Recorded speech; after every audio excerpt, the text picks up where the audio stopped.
Bonjour, je m'appelle Philippe Tardy, je suis ingénieur de formation et je travaille au ministère des Armées.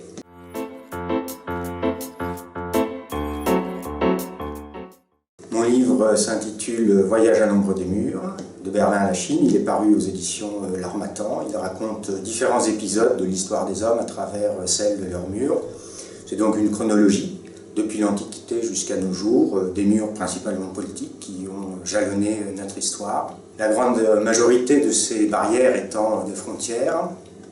Je présente d'abord une synthèse des différents concepts de la frontière, tant cette notion a évolué au cours des siècles. Puis le lecteur découvrira au fil des chapitres l'histoire de ces murs politiques, certains célèbres comme la muraille de Chine ou le mur de Berlin, d'autres auxquels on pense un peu moins, comme la ligne de contrôle du Cachemire ou les murs de la paix en Irlande du Nord, et puis enfin d'autres parfois tombés dans l'oubli, comme le mur de la peste en Provence ou le mur des sables au Sahara occidental. À côté de ces murs qui appartiennent désormais à l'histoire, même si pour certains elle est encore récente, j'aborde également d'autres barrières qui font régulièrement la une de l'actualité.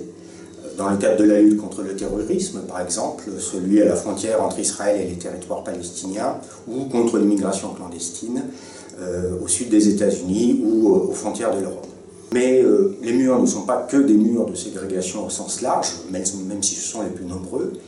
Et j'élargis mon propos aux murs de proclamation, comme le mur de John Lennon à Prague, ou aux murs de mémoire, pour terminer avec les murs virtuels, que notre monde numérique, qui a abattu par bien des aspects beaucoup de barrières, a aussi paradoxalement construit.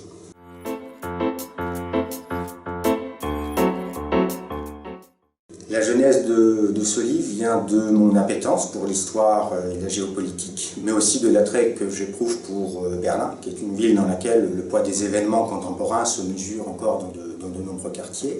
Je me suis toujours demandé comment les hommes en sont venus à découper une ville en deux, alors qu'aucune raison ethnique, culturelle ou religieuse ne l'imposait, et que c'est finalement seulement une cause politique, idéologique, avec tout ce qu'elle peut comporter d'absurde, qui en est à l'origine.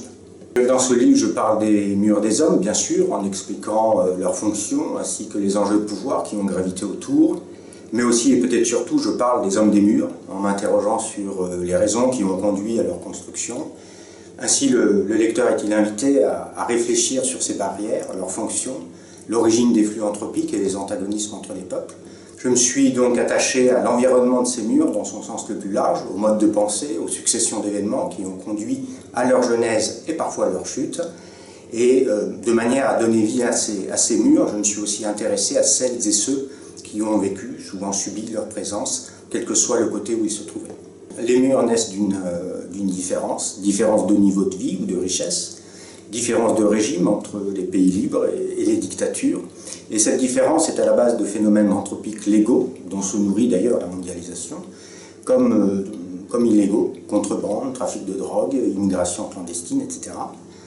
Et face à ces phénomènes illégaux, nos dirigeants n'ont trouvé que la construction de murs pour tenter de les endiguer. Mais c'est un échec car s'ils les limitent parfois, ils ne les suppriment jamais totalement.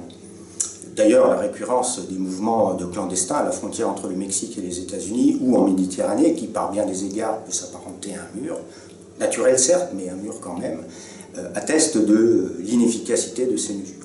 Dès lors se pose la question de comprendre pourquoi les hommes construisent des murs qui séparent, aggravent les différences et finalement ne résolvent aucun des problèmes qu'ils sont censés traiter.